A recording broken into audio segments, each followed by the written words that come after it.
Well, welcome everyone. My name's Dick Gross. I'm this poor unfortunate council's Deputy Mayor, and I'm standing in today for the Mayor, who's unfortunately going to be an apology.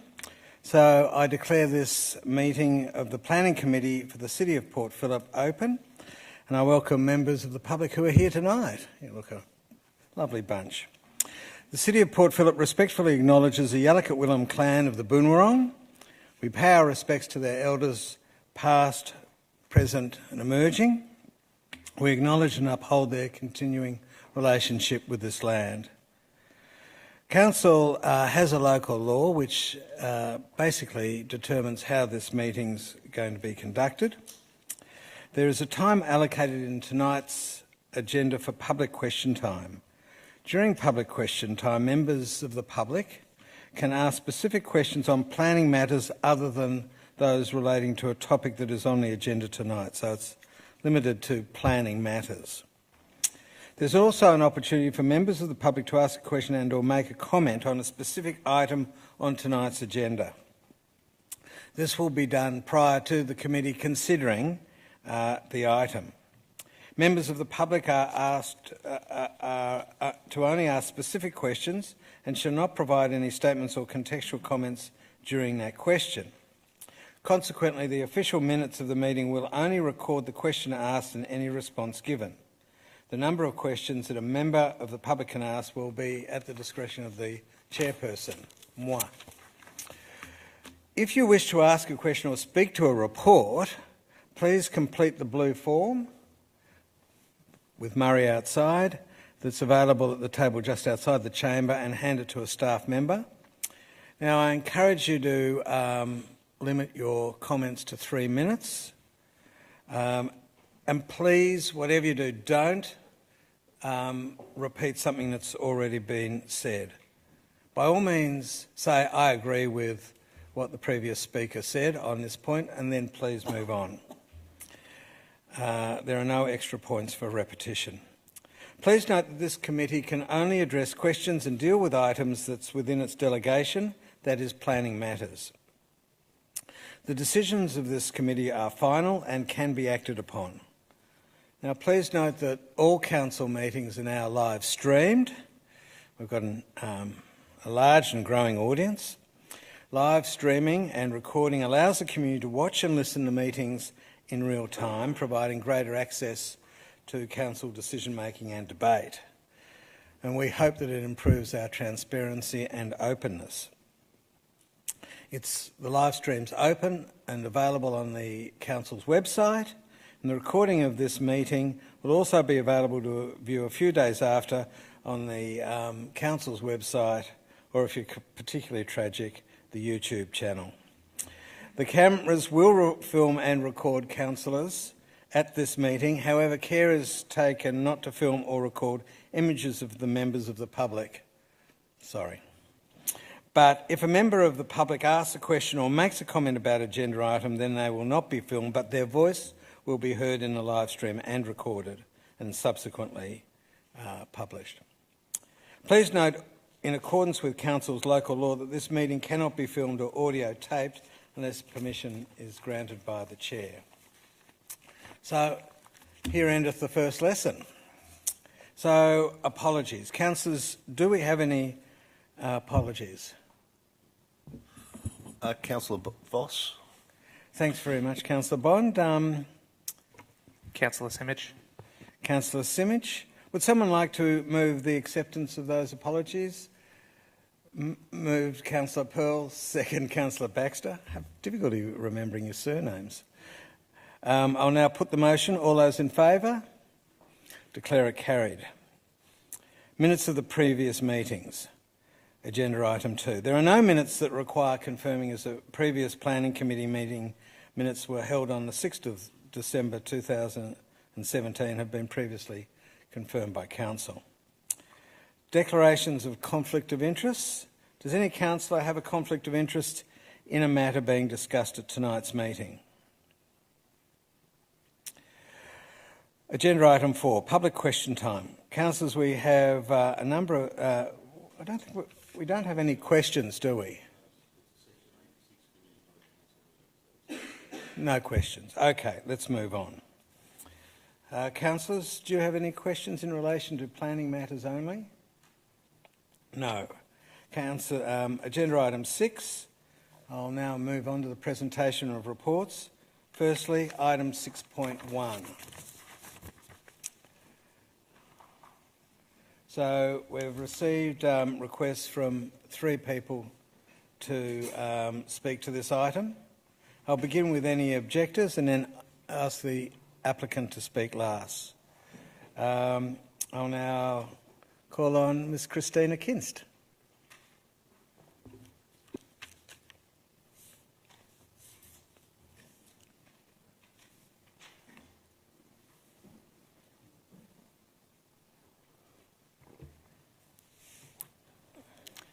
Good evening, councillors. Can you hear me? Is that? Yep. I'm not quite sure of the process here. I spoke to Mr. Borg outside, and I was going to start my speech with the fact that I submitted an objection, but I did not see it reflected in the initial report put out by the officers. Through you, Chair. Is it all right for Mr. Borg to speak first? Or? Yes. I was going to ask Mr. Borg to have a few words to us about that. Through you, Mr. Chairman. Yes, there has been an objection lodged, which wasn't recorded in the report. We've identified it. Ms. Kinst is here to discuss her objection. We've noted her objection, and we've also provided an alternative officer recommendation. So that an alternative officer recommendation acknowledges the objection and has requested that the recommendation be changed from a planning permit to be written up as a notice of decision if council has a mind to support the officer recommendation. We've identified a procedural error in our processes and we've corrected that today. Thanks very much, Mr. Borg. So just to re-emphasise that if there hadn't have been an objection, it would have been a permit could have been issued, but it's a notice of decision and your rights to object to VCAT are preserved. Okay, thank you. So I might move this closer. The objection that I submitted focused on the design and location of the 2 bar structures. I didn't object to the permitted use, to patron numbers, nor to liquor licensing, as I felt these were not being affected. In this building, on this location, design should be the most important consideration.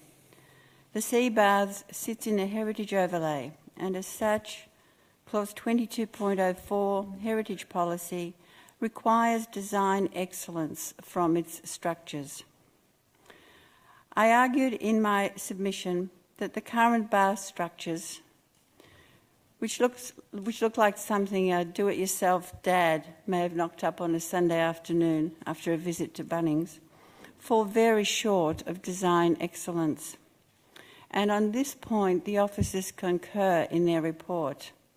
They state, and I think it's at page 14, that design excellence is not being achieved. On this factor alone, the planning permit should be refused. However, the officer's report goes on to claim that the size and nature of the buildings and their location makes design excellence objective less relevant. You know, it's tempting to dismiss design when talking about the sea baths. The new building is not a great example of design excellence, despite much effort at the time to ensure there would be stunning, genteel replacement of its predecessor. Things went horribly wrong. The Sea Baths is a textbook example of how the City of Port Phillip planning process, with its incremental changes to planning permits, turned a winning design into a concrete nightmare. But let's not continue this unfortunate history by allowing these poorly designed bar structures to remain, no matter how small and no matter their nature. Design excellence on our foreshore should never be viewed as less relevant. The location of these bar structures matters also, because they are publicly visible additions to a prominent building on seaside Crown land. The Sea Bath's streetscape is the bay, not Jacka Boulevard, even though this is its street address. The front faces the road, the rear, however, faces the public promenade and the bay. The bar structures in question are at the seaside end of the building. The level 1 structure is clearly visible from the public seaside promenade, from the beach, and from the public access rooftop public space above. The level 1 terrace structure and the courtyard structure have been built on areas designated as public access spaces. Even though each area has been allowed exclusive service of alcohol, these spaces remain public access without the obligation to buy, according to the decisions made by Council when granting those exclusive service of alcohol rights. Both structures abut and thus visually confine the grand central staircase that sweeps from the courtyard to the level 1 terrace. Is that my time?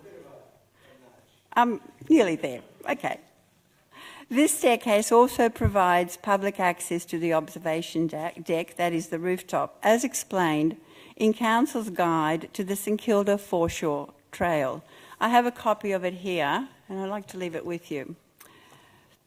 For all the above reasons, these bar additions have a tremendous impact on the public realm, internally and externally, and on the appearance and heritage values of that section of the Sea Baths building.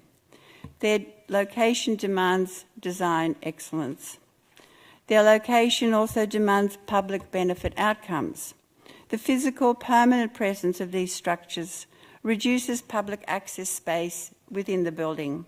It turns public space into private space. And when that happens, there is an onus on the proponent to demonstrate community benefits, not just the applicant's private business benefits. And finally, their location, particularly at level 1, might merit a fire exit impediment assessment.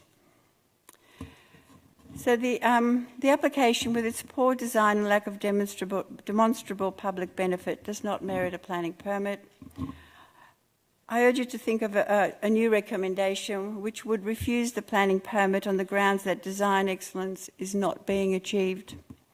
And then Council could invite the applicant to submit a more compelling and imaginative design with excellence as its inspiration. And it could also ask the applicant to demonstrate how the placement of these structures improves the use of public access within the building to benefit the community. Thank you very much for your patience. Thanks very much, Ms Kinston. Thanks very much for your St Kilda Foreshore guided trail.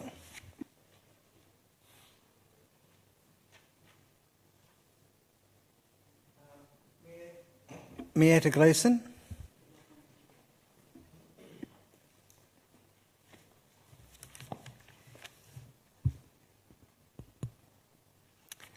Hello, councillors. Thank you for the opportunity to present on this agenda item. My name's Mietta Gleeson. I'm a consultant at Urbis acting on behalf of the applicant. In short, we support the recommendation of the council officer for a planning permit to be issued. I suppose, as you would all be aware, that this is a retrospective application. So from the outset, I'd just like to clarify that it was not the intent of our client to bypass the planning process. The temporary service areas were always situated in the proposed locations, but under umbrellas, and evolved to become the roofed/rigid structures that they are now, due to weather constraints and so forth. Approval was not originally sought as it was considered that the structures were covered under the Sea Baths Incorporated document. And as soon as our client was made aware of the planning permit requirement by council, a formal planning permit application was made. So in support of the application, I've just got a few points to note. Obviously, aware of what's going on. So the proposed service areas form part of the existing licensed premises, being Republica and Captain Baxter. There's no change to the hours of operation or patron numbers as a result of the application. The service areas are to improve the operation and patron experience at both of these venues, and are used for both the service of drinks as well as the ordering of food. The proposed works are located internal to the sea baths, and therefore we don't believe unreasonably impact on the public realm. And I suppose in regard to heritage, as was just raised, we're of the opinion that the works are minor and are quite modest in scale. They're totally confined to the internal envelope of the building, and do not significantly impact on the heritage significance of the sea baths, being the turrets or the tower elements, and as well as the building facade.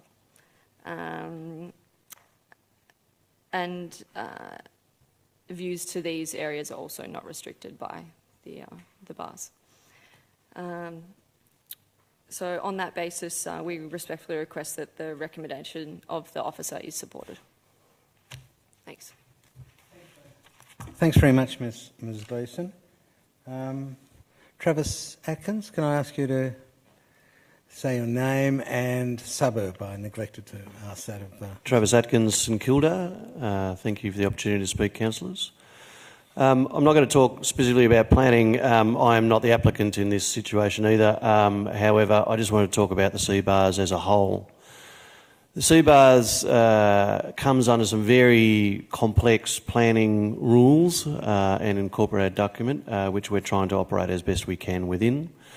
The activity and the atmosphere that has been created by the current tenants within the business has been fantastic. They've done an incredibly good job. I remember walking down Marine Parade many years ago and seeing a barren place with chairs falling over, unused, heroin addicts using it for doing the obvious, and it was in disrepute. The amount of work and energy that we have put in with a team of good people, good country people that have dedicated their life to making this place better is absolutely fantastic. These bars and service areas, they're not just for alcohol, are there to service the public. The space at the sea bars has come under quite a lot of scrutiny through one angle of media and social media, which has vilified the sea bars as big business against residents. That is not the case. The St Kilda Sea Bars rooftop, which has triggered this review and has triggered other complaints to council, is public access, and we promoted that in a 1999 press release. It is not public space. We pay lease, we pay maintenance, we secure it, and we have security teams on it. And we take care of all of the issues that come along with that. The activity that we wanted to do on the rooftop is a positive for the community. We have 99.999% of residents in support of it, bar a few. These bars and service areas are not in public space. They pay a lease on them. The atmosphere and the activity that are happening by very good operators is something we should all embrace and support, not be vilified. I believe the look of the bars, which is obviously quite subjective, are in keeping with the atmosphere of the courtyard and the courtyard veranda upstairs. I do not think they're obtrusive. I don't think there's any heritage issues as outlined in the plan. And I think that our job as St Kilda Sea Bars is to invite more people to use the space. And I do not care if they're having a cup of tea out of a thermos and a Vegemite sandwich. The more people that are there, the better the atmosphere. So we've worked hard over a number of years. We are getting good results. The foreshore is the jewel in the crown. We know it is, and we continue to work to support local activity. We have Indigenous Garden Trail, free art statues and artworks. We do a lot with Sacred Heart Mission. We are a member of the community, and we will continue to be that, and we'll continue to strive to make it better all the time. Thank you. Thanks very much. Thanks.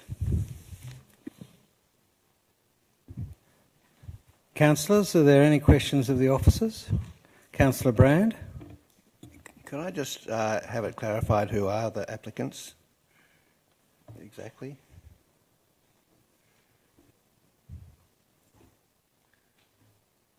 Mr Chairman, the applicant is Urbis Proprietary Limited.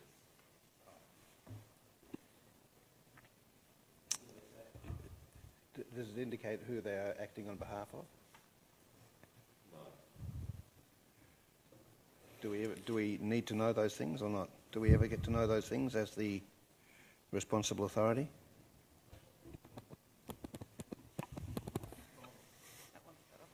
This one's better. Mr Chairman, no.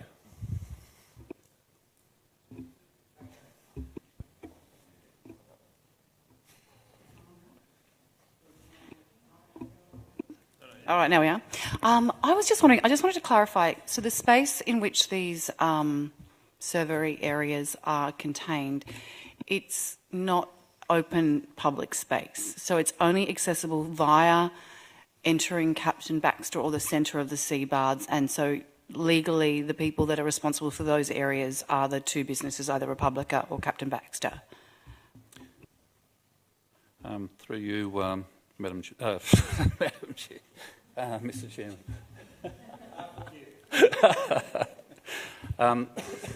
It is, as you've heard, a very complex set of planning controls that relate to the sea bars, and it is a very unique situation. The zone is a special use zone, not public parks and recreation zone. So that's the first difference. There are very few special use zones. There are many more public park and recreation zones. So it's a special use zone because it's covered by an incorporated document which essentially allows the redevelopment of the sea bars to be used for commercial purposes.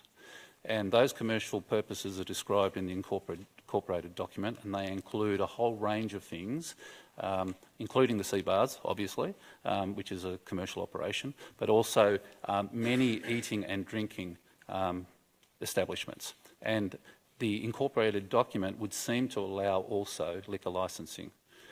There are questions now around our approach has possibly changed over the years to be a little bit more conservative on that issue, but that's by the by. So over the years, there has been a difference in the way that the council has managed this establishment. It was managed by the manager of strategic planning, and it was very much setting rules or expectations, not with any reference to the planning scheme or the incorporated document, but by what the council felt it would like to see at the premises. The reality of it is, however, that virtually all, if not all, of the sea baths is leased by private companies, leased from the state government, so it's not leased from council. We're not the public landlord, and those areas are leased and have liquor licences. But there has been an expectation built up over years that the courtyard particularly and the rooftop were available to the public. And then the question is, what does that mean exactly? The courtyard and the restaurants are available to the public, but there is a sign actually in the courtyard that says you do not have to purchase anything from this establishment to use this space. So that in effect has created the public space. Sorry. Oddly, the original vision, if you indulge me for a minute, is that the central courtyard would have ever-changing activities and festive market atmosphere. Examples of activities include, but are not limited to, food carts, wheelbarrows, trolleys with colourful canopies, novelties coinciding with particular festivals or celebrations, clowns, roaming magicians and musicians. And that's in the planning scheme. Sorry. I just want to add that. They were different times. No. I was alive, but I wasn't on council. Mr Chairman, through you, maybe if I could just clarify another point on that matter about the issue of access to these bars. The public, in inverted commas, can access both of them without having to actually walk through either Captain Baxter or the Republica, but they are technically walking across leased land. But you don't have to physically walk through the enclosed tenancy in either instance to get to the bars. Okay, any further questions, or can we go on to resolutions? Do I have a resolution, councillors?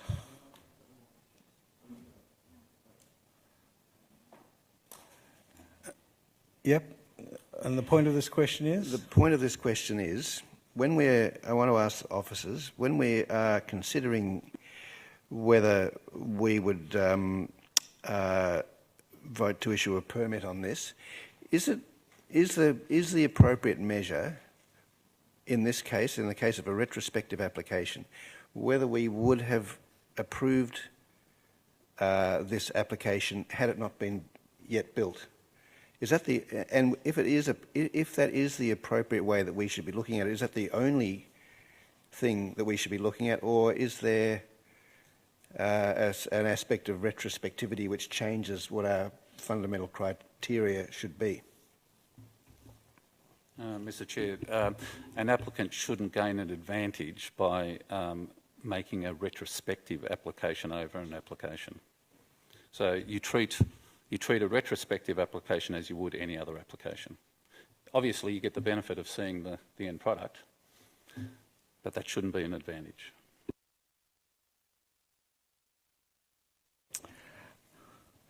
Councillor Copsey, you had your hand in the air for a resolution. Yes, I had an alternate motion that I'd like to move. So it's an alternative motion. Is that the alternative motion for refusal? Yes. Can I ask you to read that into the record, please? Yes. So the recommendation reads, recommendation refuse 3.1, that the responsible authority, having caused the application to be advertised and having received and noted the objection, issue a refusal to grant a permit. 3.2, that a refusal to grant a permit be issued for the construction of buildings and the carrying out of works for a roofed external bar at Republica and a roofed external bar at Captain Baxter at 10 to 18 Jacka Boulevard, St Kilda, Seabards Complex. 3.3, that the refusal be issued on the following grounds. 1, the proposal would adversely affect the natural and cultural significance of the heritage place. 2, the location, bulk, form and appearance of the proposed building would adversely affect the significance of the heritage place and is not in keeping with the character and appearance of the Seabards building and heritage place. And 3, the proposal does not achieve design excellence. Is there a seconder for that alternative recommendation? Seconded Councillor Bond. So, Councillor Copsey, would you like to speak to your resolution? I think the refusal motion is quite self-evident, so I'll just reserve my right. Councillor Bond? Speakers against? I guess my concern is that one is I will flag that I will, if this motion should fail, I will bring in different, well not, if this rec should fail, I'll bring an alternative rec. I just think, you know, hospitality, and again I always go back to my background, it is such a flooded space in the moment, and I think that these, not all of them are forward facing, so I don't think we should do an outright refusal. I think one perhaps needs to be looked at if we see it from the foreshore, but in terms of the kind of feel of the place, the kind of demographic that go there, you know, hipster, you know, cool is looking a little bit, you know, worn. I think it kind of fits into the kind of vibe that both Captain Baxter and Republica are looking for.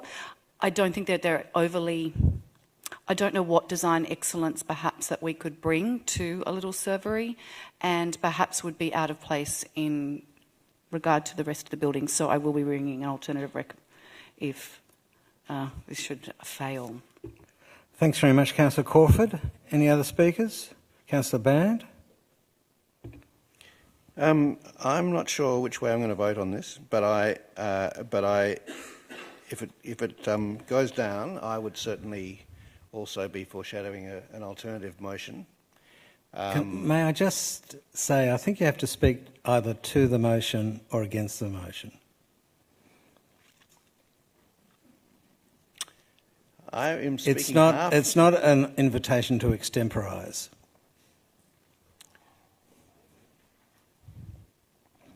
I'm just going to consider my... do I get a second... No, I don't get a second chance. Well, it all depends if there's a queue of councillors to speak for a while. Regardless of what I end up doing, I will speak against this motion. Okay. Not that I am not in sympathy with some of it. I foreshadow an alternative motion, which would be to refuse one of the bars rather than both of them. So I will speak briefly against the motion, because I think we have a problem with at least the ground floor bar, which I find it really upsetting that we are in a situation where heritage seems not to have been taken into account at all in this. And if I had been thinking even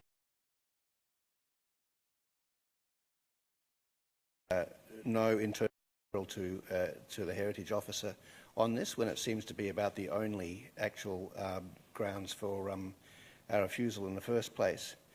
But I certainly believe that we have an obligation to the heritage place to consider heritage, and to consider part and parcel of that is the quality of the design of any addition to a heritage place. Now, I understand that heritage is taken to mainly refer to, in buildings which don't have internal controls, the exterior appearance of the building. So I think that the downstairs bar, much as I would like it changed, I don't think we have grounds to refuse it, probably, because it's not really visible from the outside. I think we'll have problems holding that up in VCAT. On the other hand, I think with the upstairs one, there are several grounds on which I certainly wouldn't be approving it if it hadn't been built if it was presented as being designed the way it has been built. So I would actually prefer to be voting on a different motion to this, so I'm voting against this one. I didn't mean to be rude to you, Councillor Brand. It is difficult that there are two decisions being talked about in the one resolution. So it is difficult, but anyway. Are there any further speakers? Councillor Copsey, would you like to close?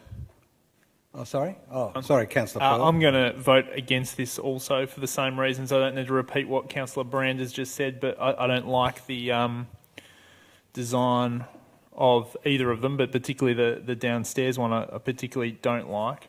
But I think the space upstairs is actually pretty good. We shouldn't be rewarding people for acting first and seeking forgiveness rather than permission. That's not what we should be doing, and I'm cognizant of that, but I really don't. My gut feeling tells me this isn't going to get up at VCAT. So an alternate motion that can get a better outcome here, I would be willing to support. Yep, that's it. Any further takers? I'll ask Councillor Copsey to close. Thanks. So just as the motion says, I don't consider that either of these structures fit within the environs of the sea baths. They detract from the heritage significance of the place. Their location and their appearance in particular detract from enjoyment of the public access areas and detract from the overall appearance of the building. And neither of them achieve design excellence, which is why I'm putting a motion to refuse construction of both. They do look like something from a DIY catalogue, and were this coming to me fresh, I would have concerns about not just their form and appearance, but the finishes. So that's why I am putting forward this motion for refusal. Thanks very much, Councillor Copsey. I'll now turn to the vote. All those in favour of the motion for refusal? All those against? Declare it lost. Division required. I'll move to the division. Each councillor is required to vote again. For all those in favour, Councillor Copsey and Councillor Bond. All those against, Councillor Brand, Gross, Pearl, Crawford and Baxter. I'm going to ask Councillor Crawford, who has the first dibs, I think, on this, to...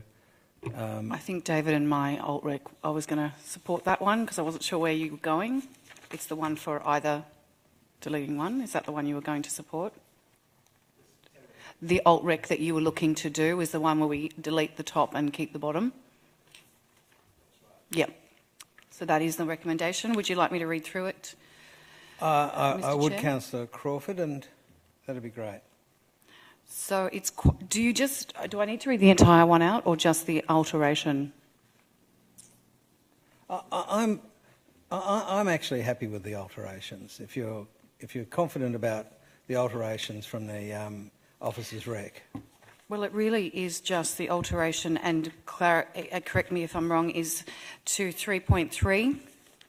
1, the amended map plans required, and it's part B, so the upper deck bar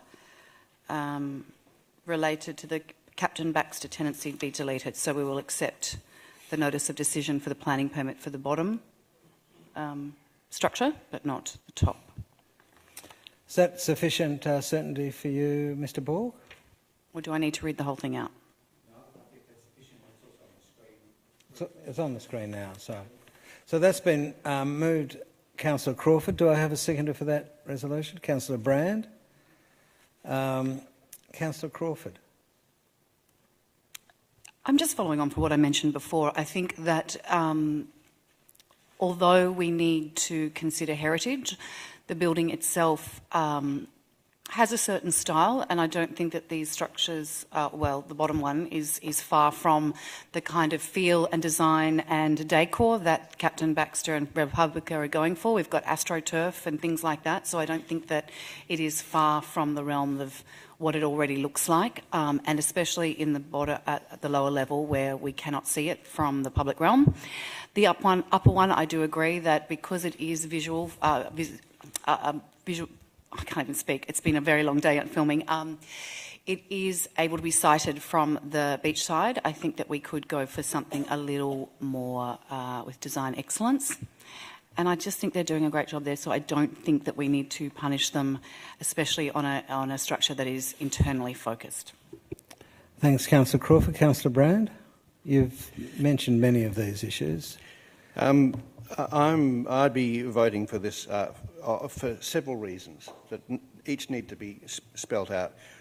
One is a procedural reason that I think in a place like the Sea Bars, which has heritage significance, that I think that we have made a mistake not to get heritage advice on the appropriateness of the design in this area, and I think some of the language of the report is very unhelpful to our cause as being the guardians of heritage, saying that there is no heritage significance in these structures, and that they make no negative impact on the heritage place or the public enjoyment of it, because they do make a small impact, small but I would say significant, at least in one case, impact on that. And I think it is, as much as anything, I want to reserve our right to actually pronounce on the heritage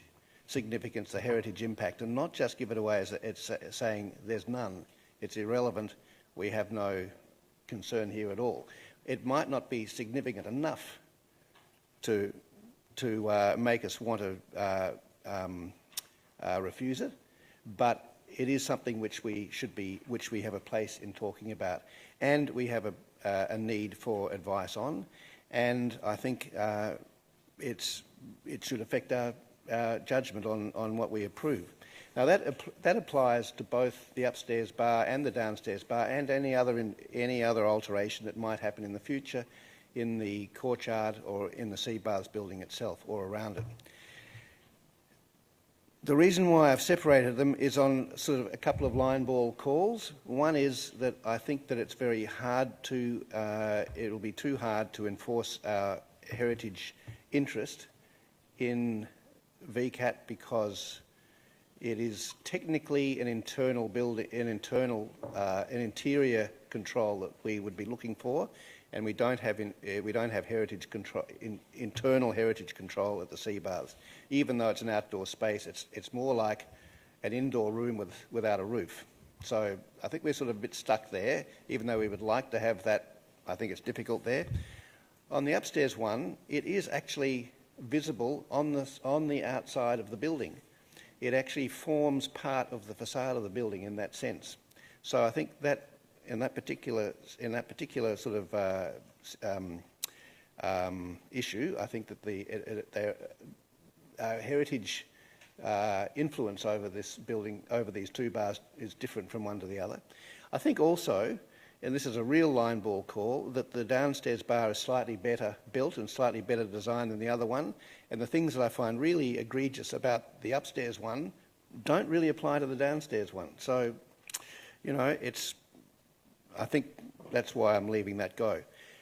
Talking about the design of both bars, we have this problem that the planning scheme and this particular permit and this particular report are laced with the words design excellence everywhere. The trouble is it's in a context of non-design excellence, and it's not necessarily the fault of the current owners and operators.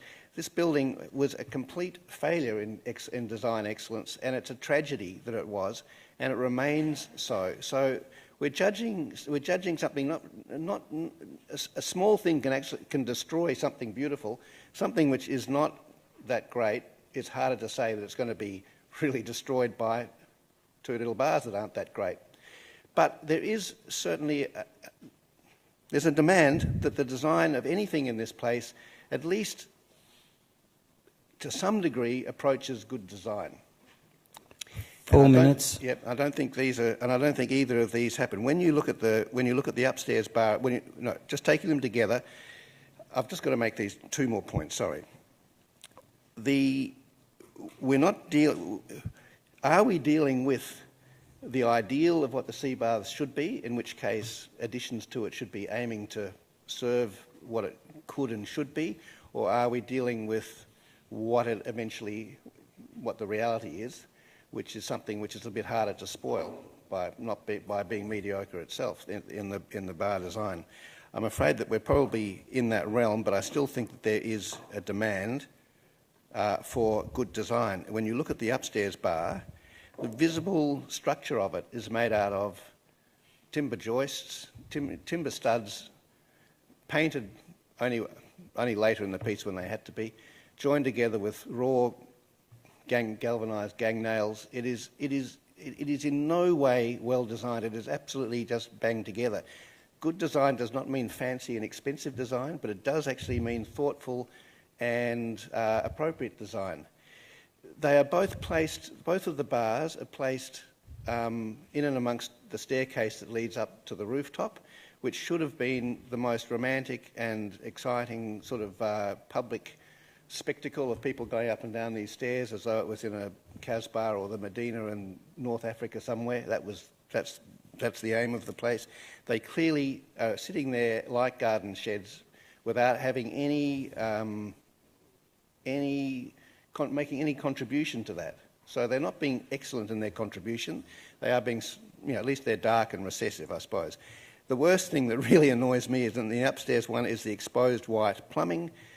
In any planning approval we give, we say that the plumbing needs to be concealed and not exposed to the public realm, especially in a heritage place. 6 minutes, please. I could not possibly have approved these designs just for these several reasons which I've put, so I won't be approving this one if I can help it.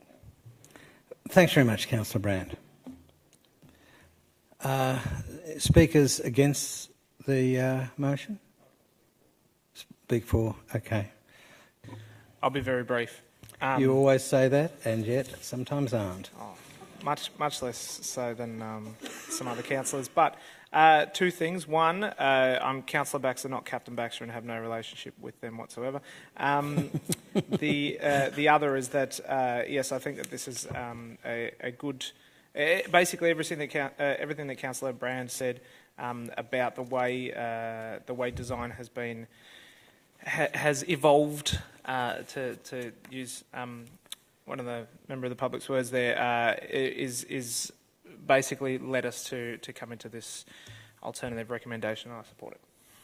Thanks very much, Councillor Baxter. Any further speakers? Does the mover wish to close? I don't know that you get a right to close if no one speaks against. Do you? Okay, I'll now move to the vote. All those in favour of the amended recommendation? It's passed. Thanks very much. I'll now move on to 6.2.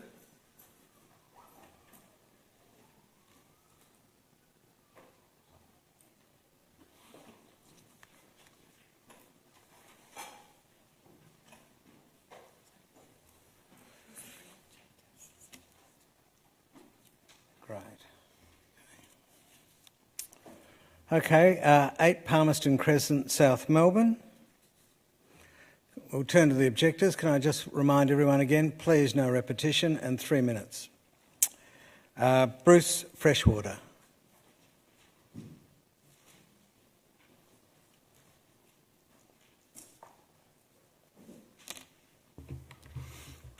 Could I ask you to give us your name and suburb? Yes, so please? my name's Bruce Freshwater from South Melbourne. I'm also going to say that I've got a fair idea of what some of my fellow objectors are going to say, so I agree in advance with those. So I'll make two specific comments that will be specific to my particular building. One is terrestrial television reception at 21 Park Street, where I live. We're only a 3-storey property, it's quite low lying. Our TV reception was severely disrupted when the 2 towers on Albert Place were built over the last few years. So the Owners Corporation had to spend a not insignificant amount of money to rectify that. One theme that was common from all 3 contractors that quoted for the work was that the only direction we can point our TV aerial is towards Mount Dandenong. The construction of 52 Park Street has already blocked any potential reception from the Burke Street transmitter. So we're stuck with Mount Dandenong, and that any further line of sight disruption is going to basically kill off terrestrial TV reception. So should this proposal go ahead, then terrestrial TV reception to the 22 apartments at 21 Park Street should not be interrupted. So any initial effort and costs would need to be met by the developer, I guess, and then any ongoing and future costs in maintaining TV reception would need to be met by the Owners Corporation of the new development. So that's one. So that's Thanks very much. That's very specific to 21 Park Street's objection. The other one is relevant, is due to the recent and very severe change to traffic management that the new tram stop on Park Street has imposed upon particularly, and so this is from the context of what is currently one of only 3 residential buildings in this triangle formed by Park Street, Palmerston Crescent and Kingsway. 21 Park Street is one of those, the other 2 are townhouses. But I suppose the 2 buildings on Albert Place whose vehicular access is via Palmerston Crescent will probably have comments on this. I believe that what's happened is massive to totally change the way that traffic works, and not just car traffic. There's a bicycle element to this as well.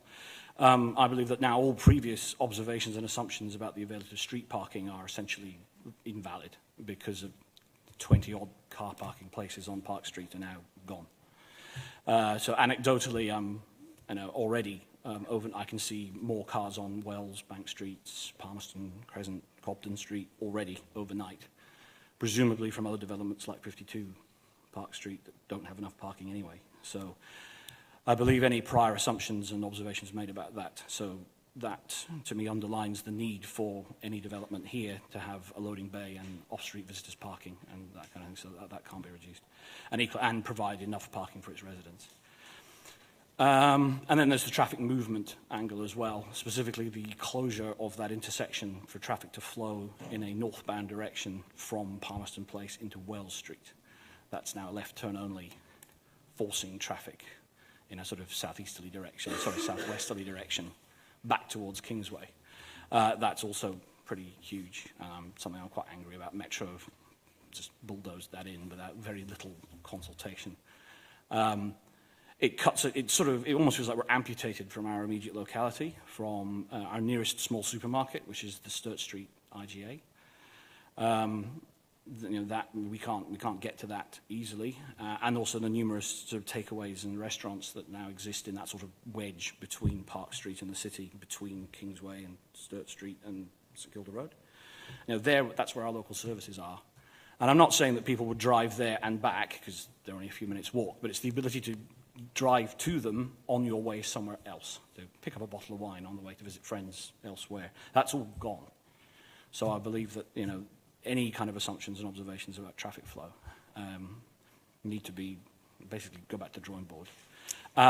Finally, cycling as well. The obvious safe, quiet, direct cycle route from this triangle to the CBD was along Wells Street towards Grant. That's gone. You have to get off your bike now and push, which isn't a bicycle route. The proposed alternative route, I believe, in more general terms, is from Albert Place via Moray Street to the city, but this triangle has no bicycle access to Albert Place without cycling on Kingsway, which would be very dangerous. And even if you were cycling to the CBD now, you're forced to turn left if you don't get out and push, cycle across Kingsway to Moray Street, and then in that direction there, which is a big diversion. So I'm done now. So they're my 2 points. So that's why I believe this proposal should not go ahead. Well, thanks very much, Mr. Freshwater. Mr. Swinburne? Mr. Tabar first.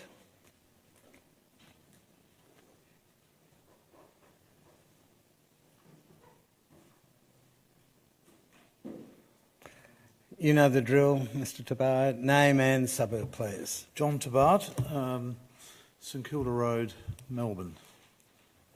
I'm representing Karina Reynolds, who sent an email to, I think, Council this afternoon. I have 7 hard copies of that to distribute. We got it.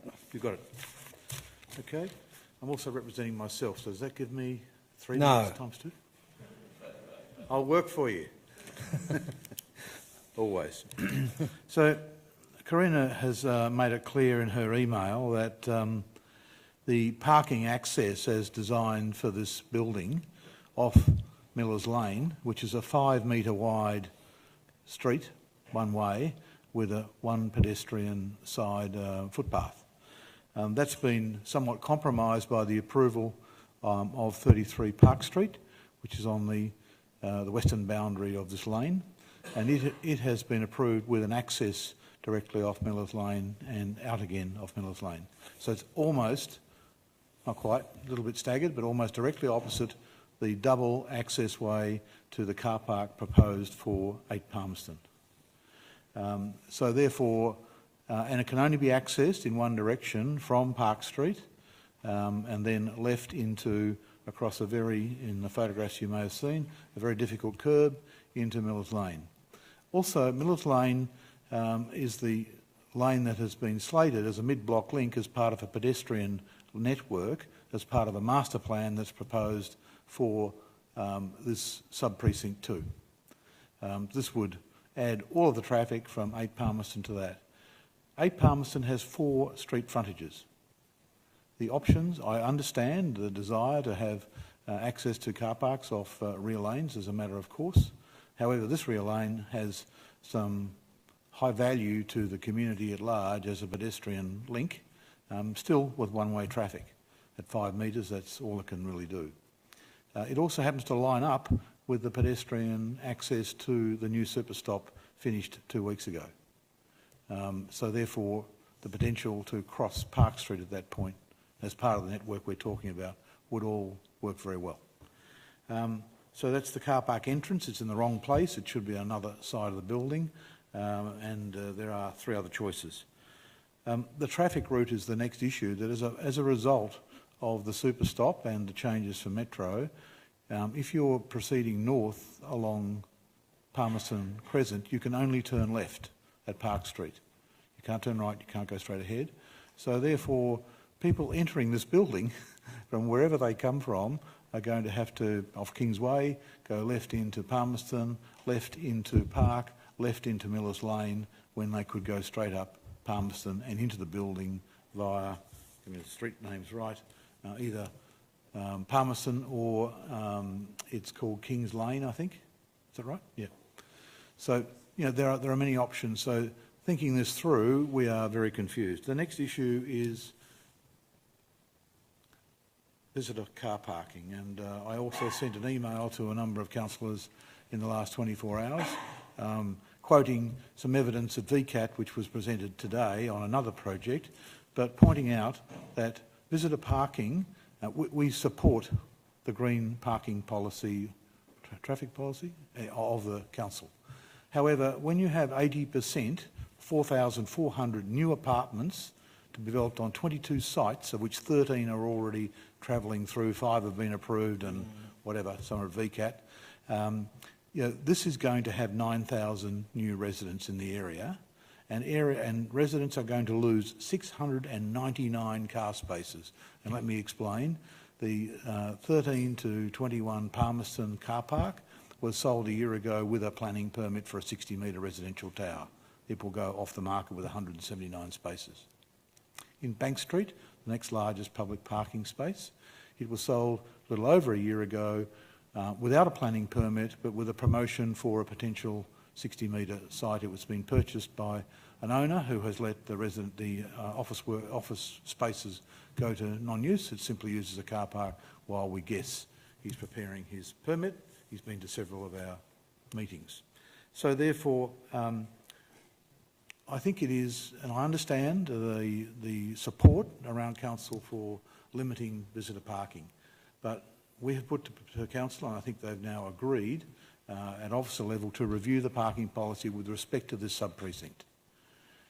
It's the 699, the rest of the numbers are made up for 120, which are being removed from the domain, the Anzac Station, only 85% of it voted for domain. The Anzac Station. 5 minutes. Yep.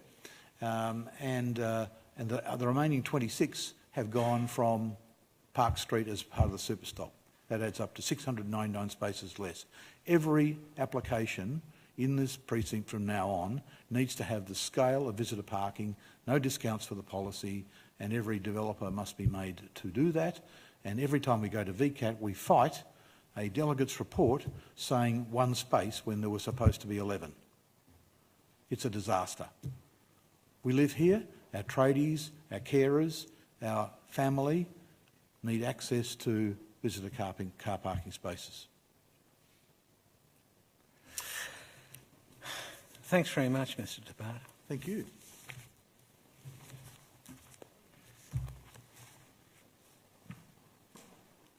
And thanks very much for all of your previous contributions on this area. Thank you. Mr. Swinburne now.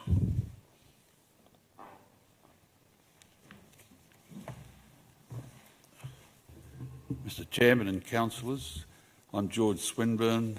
I live at the Hallmark at 2 to 14 Albert Road, South Melbourne. I've spent the day in VCAT today in relation to the application for 9 to 13 Park Street, and what was advanced by the council solicitor in her presentation seems to be totally at odds with what's in this delegate's report. I can't believe I'm looking at something from the same council. In respect to the particular application, the drawings provided are deficient and hard to follow. They're not dimensioned properly, lack detail. It's not possible to discern what storage space is being provided nor the size of locations. But the number of dispensations and concessions sought include massively reduced visitor, office, retail, car parking provisions and no on-site loading, unloading dock for retail, office and residential removals, etc. Well, I've heard today that the council has a policy now, and in a site, one half of this site, size of this site, the requirements by the council for 4 visitor car parks. Yet here it says none. Now the developer's shown that with 6 basement levels it could provide a conventional car park rather than mechanical car parking. This would enable provision of the 8 resident visitor car parks, visitors to offices and retail customers, and it cannot be accommodated apparently because casual users cannot use the mechanical lift system. This really is just evidence that the mechanical lift system is inappropriate for this development. It is a large site. The development also has the roof services occupying 16% of the gross floor area of the roof level of the building, which the DDO restricts to 10%. There doesn't seem to be any criticism of that in the delegate's report. The development site has a direct abuttal to the properties at 21 to 27 and 29 Park Street of approximately 11 metres. There's no setback, which is an unacceptable removal of equitable development potential for these sites, doesn't provide adequate building separation, doesn't protect the privacy of the abutting buildings. The developer makes an unwarranted assumption that north of the site is currently used for service departments, and the developer considered is highly unlikely to be redeveloped in the future. Well, I mean, I can't see how that is there any possible justification for not providing or complying with the planning scheme and DDO 26. John Tabat has dealt with the car access problems.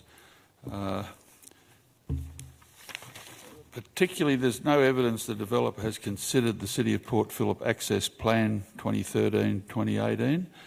There appear to be a number of areas where the plans do not comply with disability access requirements, including apartments, car parking, the absence of accessible toilets on the ground floor and in communal areas. Karen Baines, who couldn't be here tonight but was at VCAT all today and she'll be there for the next 2 days, put in a very detailed objection on 30 October 2017, pointing out numerous deficiencies in the access and accessibility. It seems to be totally ignored in the delegate's report. In fact, I would venture to say that the delegate's report doesn't take much account of the objections that were lodged. Now, the Sustainability Management Plan makes no mention of any acoustic treatment or noise attenuation measures for the public areas on the podium, nor the communal recreation area on the roof level, where it is proposed there be a pool, bar and outdoor dining. There are restrictions suggested in the conditions that, as to the use and the number of hours. Having sat there, as I said today, and listened to the council's presentation on 9 to 13, I just don't think that the council could do anything but advise VCAT that they object to this development and ask VCAT to refuse to issue a permit. And I mean, when we get to VCAT, I mean, we're going to have to spend hour, more, endless time pointing out all these things. We seem to, in every one of these applications, have to go back to square one and argue all the points when there should be some consistency from the council and the delegates. Thank you for the opportunity to address you, Mr. Chairman. Thanks very much, Mr. Swinburne. I'll reiterate the thanks we gave to Mr. Tabat. Mr. Hugh Mackenzie?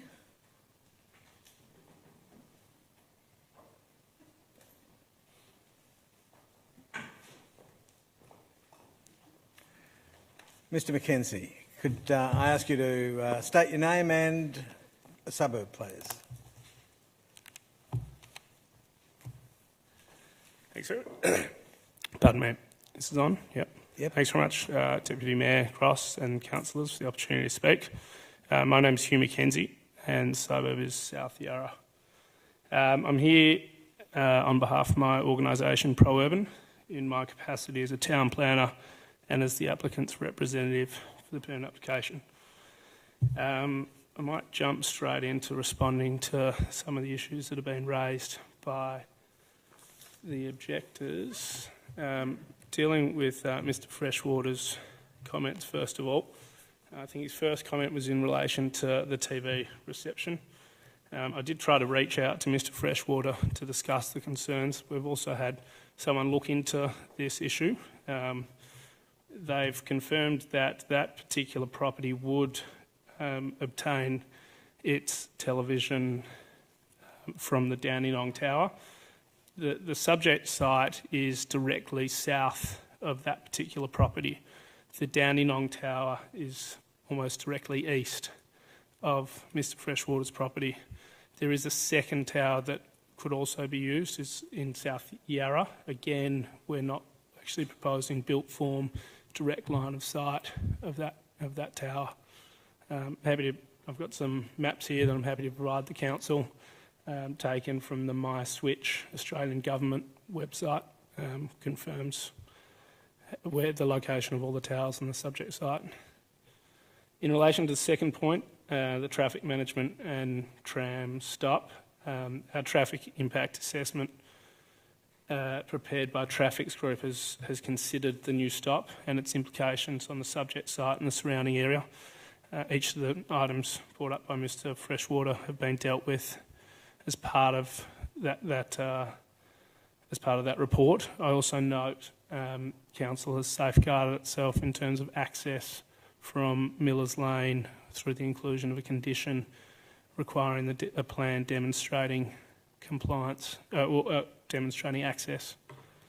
In relation to the matters raised by Mr. Tabart, parking and access off Millers Lane. So whilst we only submitted this in July of last year, we've been working with Council and its officers for about probably 6 months prior to that. And we've considered access from every possible option and confirmed that access from Millers Lane is definitely the most appropriate option. Council's planning policy talks about activating street frontages to both Palmerston, Crescent and Kings Place. Have I got that right, Kings Place? And then that pretty much rules out those two frontages in terms of gaining access. That leaves Matthews Lane as the only alternate point of access. What would happen is if you access the site from Matthews Lane, you would end up losing a lot of that active frontage that you're trying to preserve by not accessing from either Palmerston Crescent or Kings Place. We're cognisant of the pedestrian link. The proposal, in my view, won't make a material impact on that pedestrian link. The footpath there is sufficient to cater for the link through to the new super stop. Again, all of these matters have been addressed in our traffic impact assessment. In relation to visitor car parking, whilst we haven't proposed any visitor car parking because we felt that it wasn't necessary, I note that Council has included a condition on the permit seeking 3 visitor car bays and a car share scheme, which I think adequately addresses that issue. In relation to Mr. Swinburne's comments saying that plans are hard to read, look, I haven't had any difficulty reading any of the plans. It's a fairly extensive suite of plans. From memory, the report's well over 100 pages worth of documentation plans incorporated there. I haven't heard any concerns voiced by any of the officers in reading the plans. there was a mention to a bar and outdoor dining on top of the roof. That's simply not correct. There's no bar or outdoor dining proposed on top of the roof. There is a swimming pool area and an area for the occupants of the building to be able to go and make use of the space and the views up the top. Would you like me to talk to a couple of the... No, just very quickly, we're at 5 minutes. That's all right. I'll, if you've got any questions you'd like to ask, yes. more than... So I was going to invite if there are any technical questions of the applicant, councillors. So Councillor Brandon and Councillor Crawford. Mr Mackenzie, thank you. Can you just clarify the reasons why Matthews Lane wouldn't have been a suitable entry point to the sure. either to the underground car park? Yep, I didn't no problems. understand that at all. So Matthews Lane is obviously a lot tighter than Millers Lane, so there were some issues in relation to... So if you actually have a look at the title of the land, it may appear on aerial photography that it's wider than what it is, but the land on what must be the northern side isn't all land available as part of a laneway. What would occur if you can imagine driving in to a basement car park and the curve that you would require to go down a level in basement, and think about how that might occur when you drive into the site. What would occur is you would actually lose a lot of the restaurant area. That active frontage would be taken up by the access to that basement level, one level below. Does that make sense, Councillor Brand? So if you think of the site, it's almost like a rectangle, sort of. To be able to get access to the basement level below, the current proposal goes on an east-west, so you're using the longitudinal component of the rectangle. If you were to access the site from Matthews Lane, you'd have to use the horizontal component, which would mean that the ramp would curve around into the basement, and you'd lose that active frontage to either King's Place or Palmerston Crescent. Thanks. I think that question's asked and answered. Councillor Crawford, did you have a question? Mr Mackenzie, I was just wondering if you could follow up on the referral that then perhaps isn't DDA compliance. There's not access for people with disabilities. Is that correct, or is... My understanding is that it's completely DDA compliant. It is. There's mention also to provision of no toilets. My understanding is that there are toilets available to the public. There's an access ramp that's specifically been designed that is DDA compliant, so that those with limited mobility will be able to get in and out of either of the restaurant facilities or the office component or the residential component. Okay, thank you. Yeah. I will double check that. Thanks very much, Mr Mackenzie. I think the interrogation's over. Thank you. Councillors, do you have any questions of the officers? Councillor Crawford. I have a few. I might do a couple together because I was not here this morning. I have not had these answered. So I'm assuming, am I correct in assuming that parking for builders and like the actual reality of building is not under the planning permit, it would come under the building permit? Because one of my concerns is there has been so much development approved, and already parking just for current residents or businesses is already at a premium. So how do we allow builders permits when it's an area already congested with building? Through Mr Mayor, I'm not clear of the question. Is that through the construction process? Okay, through the construction process there is some provisions for work zones to be approved, and they will then control the amount of parking that's required. In some instances, they do park on site, and this would be a difficult site to deal with, but there certainly is parking at the front of the properties. It is ticketed, and so there is a price to pay for builders, etc., as part of that work zone requirement. So we factor that all in as part of the local law permit that's issued. Thank you. So I just want to clarify that the recommendation doesn't clearly identify a loading zone area for residents to move in and out within the property itself, or is that considered to be those few individual car spaces? And can I ask, in relation to that further parking, is there the capacity with that ground to do further basements? Like, can we dig further down, or are there limitations on that? Thank you. Through the chair. Yep. In terms of your first question, which was regarding the loading zone, there is what we've done as part of a condition through the recommendation. That is included in condition 1F, is the requirement for a multi-purpose loading zone, and that's located in the basement level. And so that's really for the purpose of residents moving in. It's also for tradespeople to use, really to... Correct. And sorry, with the second part of that question, just... Is the capacity, or do we have any idea of whether it is a spot where we can dig deeper to, is there the possibility of another further basement levels, or not really? Just, I know there's car stacking, but is there other capacity for a greater amount of parking to be built on that site? I wouldn't be able to answer the question regarding the ability to further excavate. That might be something that the applicant can provide you information on. Through you, Mr Chairman, but I can add, Councillor Crawford, that initially the application as proposed provided no visitor car parking.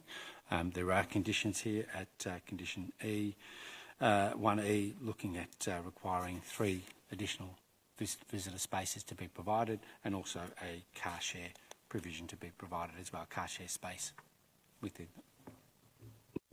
Thanks, Mr Borg. Any further questions? Councillor Brand? I've got a couple. First, I'd just like to ask a couple of questions based on Mr Freshwater's submission then. What responsibility and role does the planning scheme have in protecting people's TV reception? Through the chair, none. Next question. That answers that. Unfortunately, the route described, I'm just not clear of the traffic conditions now under the new Park Street, but the claimed former bicycle route through Palmerston, is it Palmerston's Crescent, across Park Street into Wells Street. What is stopping that from being used as a bicycle route now? Through you, Mr Chair, it's my understanding that from Palmerston Crescent you can only turn left into Park Street, so it's correct that you can't go across over into Wells, if that makes sense. Can you wheel your bicycle across? You could possibly...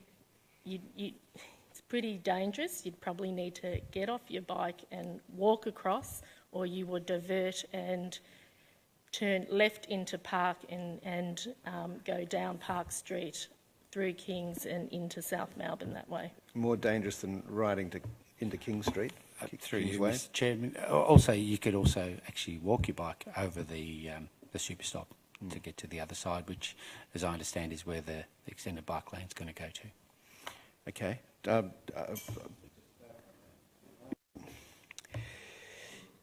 On the question that most of my problems here with how I assess this application actually revolve around Matthews Lane, and I'd just like you to give us a brief understanding of what would prevent the access to the underground car parking through Matthews Lane rather than through Miller's Lane. And I think we need to have a clarification of what is one-way and what is two-way, and whether two-way or one-way would be needed in either case. Through you, Mr Chair. Sorry.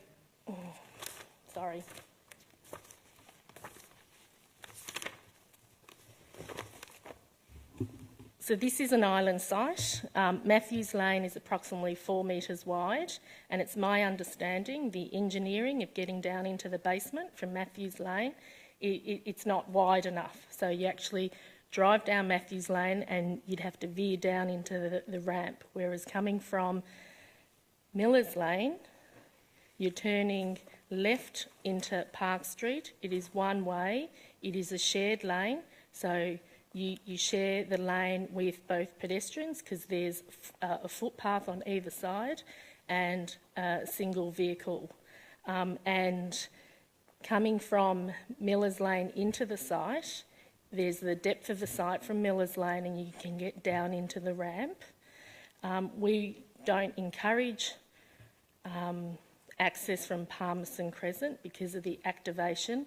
That's the frontage of the site, and the preference is to provide that activation of the street and not take it up with a crossover facing Palmerston Crescent. I just need to have it clarified why it affects the activation on Palmerston Street.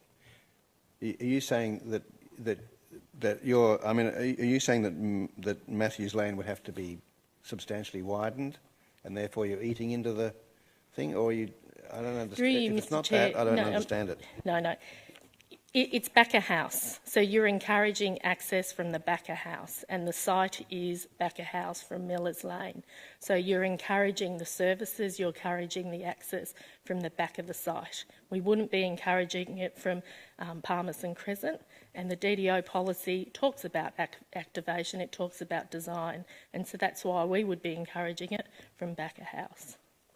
It doesn't answer my question because I'm proposing it from back of house Matthews Street.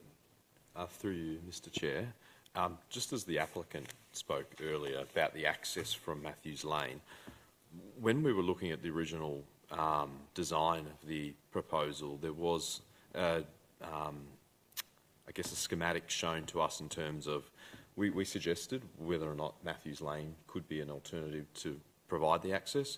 There was a schematic that was provided us just to show that as a result of turning in off Matthews Lane, it took a lot of the space here in terms of the kitchen area and the retail space at ground floor.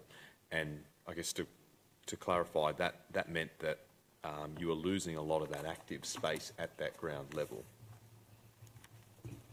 Okay, I understand that. Thanks very much, Mr. Locke. I'm just concerned. I'm just concerned that with this line of questioning, that we don't think that we're going to redesign the issue this thing. We either refuse or recommend refusal. I'm just trying to understand what alternatives there are. And again, with the loading bay issue, if we just look at the ground floor plan, there is a door onto Matthews Lane from a corridor that goes around to past the comms room and into the lift lobby.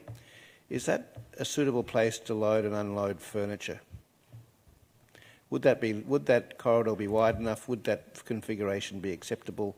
Would it be acceptable as an alternative loading position from a truck that backed into Matthews Lane? From planning point of view. Through you, Mr Chair, I would say no, and that's why we've gone to the extent of putting a condition providing a multi-purpose zone within the basement level. We think that that's a safer and more accessible space to be able to allow people to move in and out of the site. I think having a door that opens out onto that area and having loading occurring there, maybe has the potential for impact on if any pedestrians use that space. That's why we've gone to that extent.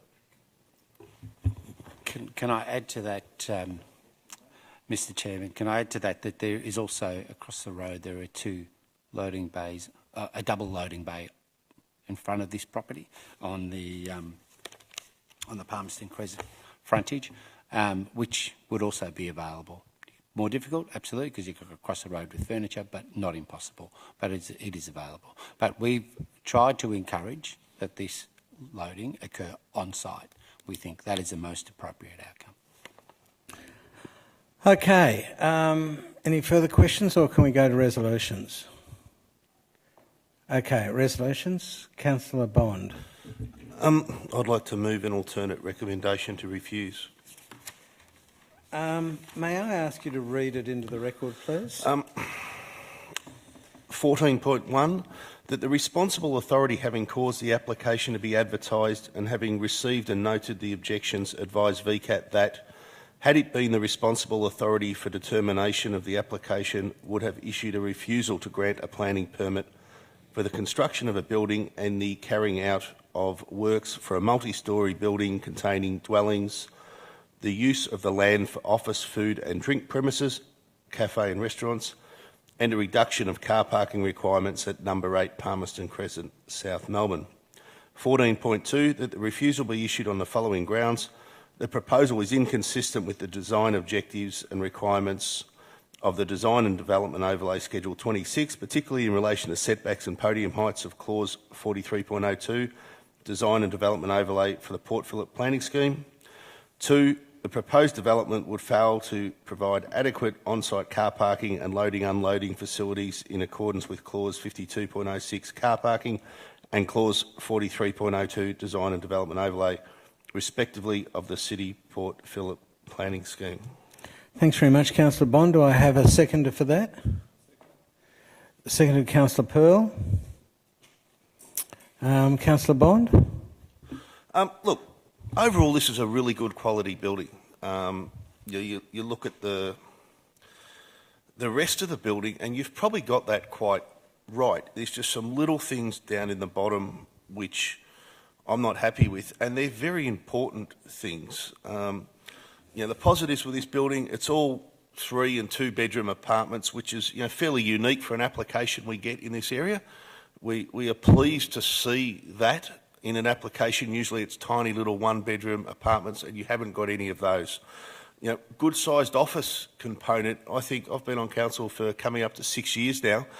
I can't remember the last time we had an application for this much office space in this area. It's all been residential. So it's great to see that mix in this area. It's got great residential amenities and services. They're all the bits I like. But it doesn't meet our visitor parking requirements. I think we heard from Mr Tabart that we're going to lose about 600 car parks in this area. We either have or are going to over the next 12 months. And the loading bays, I think, are going to be very important. I know I harp on about it, but if you look at Queen's Lane, the number of apartment blocks built there that don't have loading bays contained within the building and don't have visitor parking for all the tradesmen that visit these buildings, and the impact it has on Queen's Lane, we don't want to repeat those mistakes in this area. So I think it's essential that we incorporate into these buildings sufficient visitor parking and loading bays that they cater for themselves and don't impact on the street. I don't think it's acceptable that all these delivery vans use the spot across the road, because in some point in time we're going to have about 10 buildings in this area, and to think that everyone moving in and out can just park in those same 2 visitor spots or those loading spots and load and unload their entire building, it's just unrealistic. We need to have that contained within these areas. I know the officers have proposed one. I think it was car park number 4 on the first basement level. The access to that area is only 2.3 metres high, according to the figures I was giving earlier.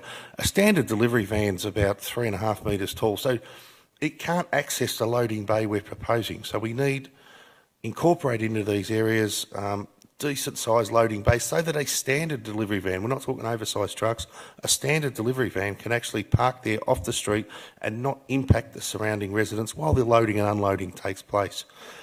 I'd suggest if you're going to have a lot of office area, there'd be couriers, spots for couriers, deliveries to the offices, all that sort of stuff. Somewhere for that needs to take place, because otherwise all that is going to occur right on the streetscape that you have really well activated here. And all the effort you've put into activating this area is going to be lost with couriers, vans and delivery trucks and things ruining it. I agree with Councillor Brown. I think there's got to be something on Matthews Lane to solve this. Millers Lane we wanted as a pedestrian area, so if you could explore that. It's not a deal breaker for me if it was to occur on Millers Lane as opposed to Matthews Lane. Matthews Lane would be preferred, but it doesn't have to be Matthews Lane.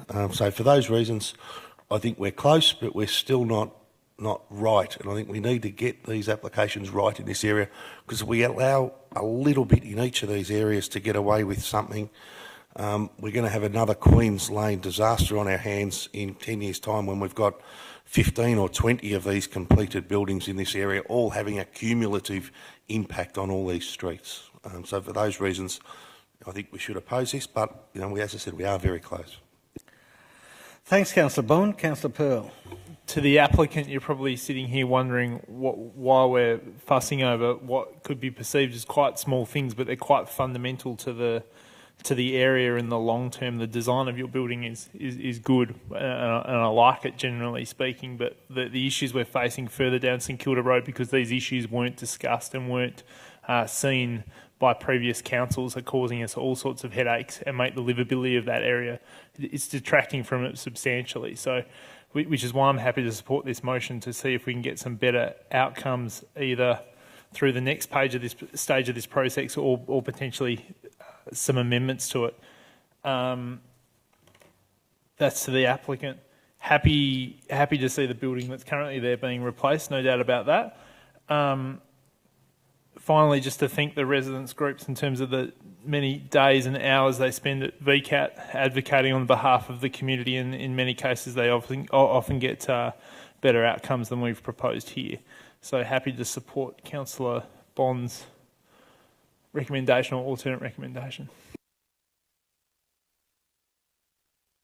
Sorry, thanks very much, Councillor Pearl. Any other speakers? Councillor Brand. I'm going to speak against it, but only partly against it, as usual. I can't accept as grounds for refusal the breaches in the setbacks that are proposed. I think that the breaches in the setbacks mentioned in point 1 actually make it a better building and a better response to the area, and I don't see why we'd be doing that. I also don't have a problem with the number of regular car parks in the proposal. I don't see it as a problem to have fewer resident car parks in it, but I do agree that I think there needs to be a full quota of visitors' car parks, because you can't control the lifestyle of your visitors, like your tradies and your mum and what have you. And I also think the loading bay is a serious issue. I would say I'd foreshadow an alternative that might refuse it on the grounds of the loading bay and the visitors parking, but not on the other issues. So at this stage, I'll vote against it. Thanks very much, Councillor Brown. Councillor Baxter. Again, I'll be brief, but I'll also be voting for this refusal.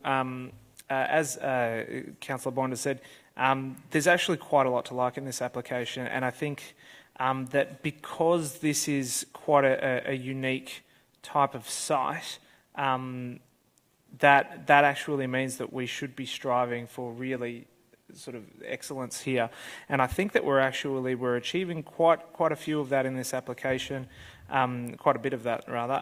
In terms of, as Councillor Bond said, I like the mix of the residential and the office, etc.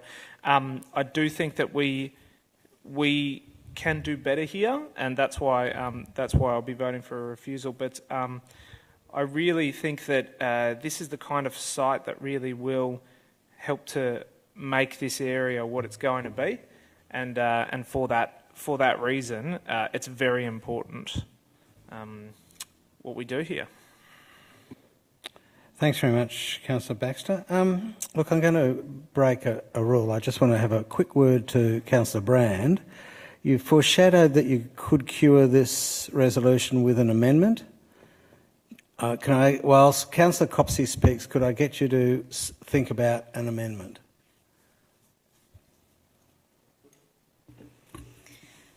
So I won't be supporting this motion for refusal. I agree that there's a lot to like in this proposal, and I also hear some of the concerns of the residents that have been voiced, the objectors that have been voiced this evening. And I consider that the blanket refusal doesn't take us anywhere closer to addressing those concerns, whereas the conditions proposed by officers actually do respond to the concerns raised regarding loading bay, provision of extra visitor spaces. So I think that we will be going much further towards addressing those concerns if we provide some guidance in the form of conditions proposed for this development than we would just giving a blanket refusal and leaving it up to people to fight it out at VCAT. And I'll also foreshadow that I'll move the officer's recommendation should this fail. Okay. I'm going to invite you, because I think you had an easy amendment. I initially foreshadowed an alternative motion, but it could be converted into an amendment, which would be to drop the alternative motions ground for refusal number 1 altogether, to do with the design objectives requiring setbacks and podium heights, and keep point 2 with the addition of visitor, the word visitor in front of car parking. So it would read, the proposed development would fail to provide adequate visitor car parking and loading and unloading facilities, etc. Well done. Is there a seconder for that amendment? Sure. When you look at 14.2, that the refusal be issued on the following grounds. Ground 1 is struck out. Ground 2 is altered to have the word visitor inserted between on-site and car parking. So it refers to visitors' car parking, not to residents' car parking.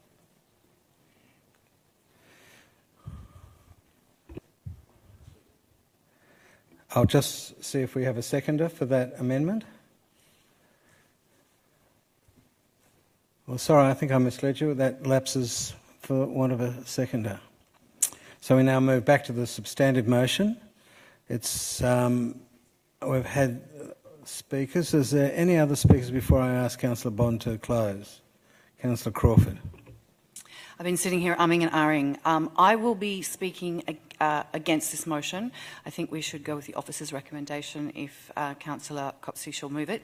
I think the elephant in the room around this one is that this particular area in our municipality is actually an area where not everyone can have cars. Because if if we allowed all of the car spaces that we were required, visitor one's a little bit separate, it would be gridlocked from midnight to morning and all day. It's an area that, and I know that we have had difficulties in this area, it is an area that it is key that people's behaviour change. And I know it seems like it's a fantasy that we will ever get there, but with the introduction of things like driverless cars and the metro and and the tram stops and all of those things, it has to be an area where people move in without cars. And really the spaces are provided are loading bays, are visitor car parks, are temporary.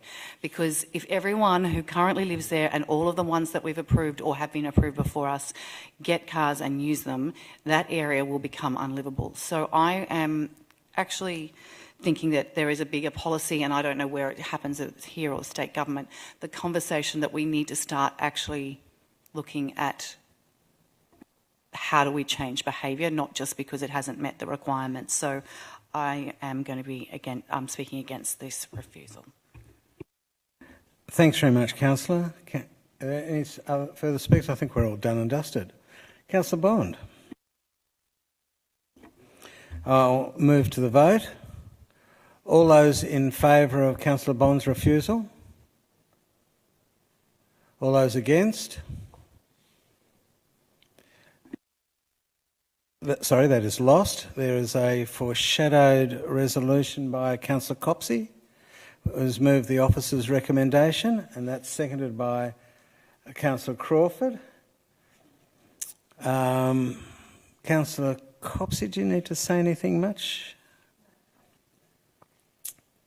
I think... Councillor Brand.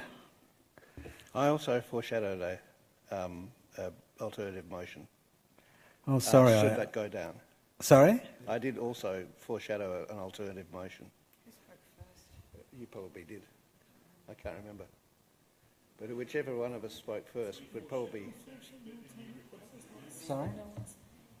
Yeah, look, I'm going to go to Councillor Copsey's because you've had a go and, unfortunately, didn't get a seconder, and I apologise for misleading you on that encouragement. But I think Councillor Copsey's got the first call, and it's been seconded by Councillor Crawford. Are there any councillors who wish to speak on this? Councillor Brand, good on you. I'm going to foreshadow a motion should this go down. And I really strongly recommend my motion, which would be very similar to the, if not identical to the amendment proposed before. I think that the circumstances in this chamber have altered enough for me to put the same motion forward. I agree that this building, on the whole, is really quite a good building, quite a good design, quite a good outcome. So the inevitable point of order's come up. Your point of order, Councillor Copsey? I'd just like to see clarity on whether a motion that's been put and lapsed for want of a seconder can be moved again in this form. It was an amendment. It was an amendment. This is the alternative but motion. But it's just all speculative, subject to what happens on the demise or rise or demise of your resolution. I think an answer is required because I think that the answer to this question will potentially change how councillors might vote on the officer's recommendation. Yes. I'm happy for an adjournment if you want to seek. It's a difficult question because they're essentially the second, but Councillor Brand makes a point that they're arising in a different context. I'm going to... If you agree that it's going to might change... I was going to say, Councillor Brand's point of order. Councillor Brand's motion wasn't actually debated, so it hasn't actually been defeated. That's right. Yeah, no, I accept that advice. I'm going to rule in the absence of further advice that Councillor Brand's amendment has no status because it wasn't even seconded, and so that doesn't rule out his ability to put it again should this be your resolution be defeated. Because then we're in a state where we've got decision paralysis, and we just can't have that. So, sorry, that's my ruling that Councillor Brand's foreshadowed motion, which he doesn't need to repeat, does have status to be moved. So, Councillor Copsey, do you want to close? I haven't finished. Oh, okay. I was foreshadowing that motion, and I was just speaking on why we would be better to do that, actually. Speaking against this motion, but I was saying how much I supported it in general. I think this is a very good building. It's a very good outcome on the whole. And just to remember, and there are just a couple of problems with it, and just remember this, what we are doing is not actually issuing a permit ourselves, it is actually deciding what we would go to the negotiation at BCAT with. And I think in that particular situation it's very important that we do not overstate or understate our grounds for why we would have refused this building or accepted it in that circumstance. If we were refusing it, it just doesn't matter how many other reasons you pile on. If you're actually having a discussion at BCAT about what's wrong and what's right with it, I think it's important that we don't include things that we don't think are that wrong with it. But there are a couple of problems which we need to raise at the BCAT negotiation, which I believe are visitor car parking and loading bay. And that's what my foreshadowed motion would provide, and that's why I would now vote against the current motion. Thanks very much. Can I ask a question, Mr. Chair? So it's sort of a bit late, but oh no, of the process, not so much the officers. So we're about to debate the motion put forward by Councillor Copsey, or did Councillor Brand suggest foreshadow his motion first? Okay, so Councillor Brand has foreshadowed a resolution which we're not talking about. We're now voting on Councillor Copsey's motion, which is the officer's recommendation, which has been moved and seconded. Councillor Copsey, do you wish to close?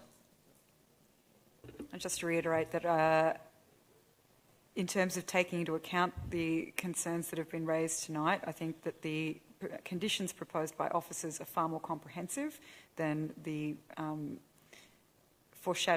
the motion that's been defeated tonight and the foreshadowed motion. So I would urge councillors to support the officer's recommendation. Thanks very much. I'll go to the vote. All those in favour of Councillor Copsey and Councillor Crawford's resolution? All those against? It's lost. We'll now go to... I'll invite Councillor Brand to foreshadow his motion and not speak to it. Very kind invitation. Yes, I think I've said it Yep. reasonably well, and I will leave it at that. So has the officers got sufficient certainty? Is there a seconder now for Councillor Brands? That's Councillor Bond. Are there speakers against? There's been no speakers against. We won't close. All those in favour of Councillor Brand's amended motion? That's carried.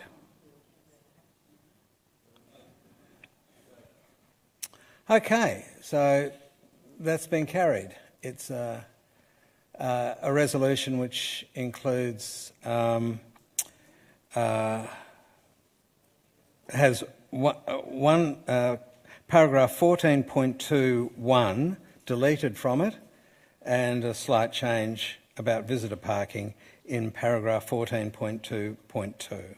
May I request a division on that? Okay, there's a division has been called. All those in favour of Councillor Brand's resolution, so that's Councillor Brand, Councillor Bond, Councillor Baxter and Councillor Pearl. All those against? Councillor Gross, Councillor Copsey and Councillor Crawford. I declare the amended resolution has been passed. Thanks very much. 6.3, the Delegate report. Are there any questions of the Delegate? Can I have a resolution in relation to that? Councillor Bond, Councillor Pearl. Speakers against? All those in favour? Declare it carried. Urgent business? There is none. I declare this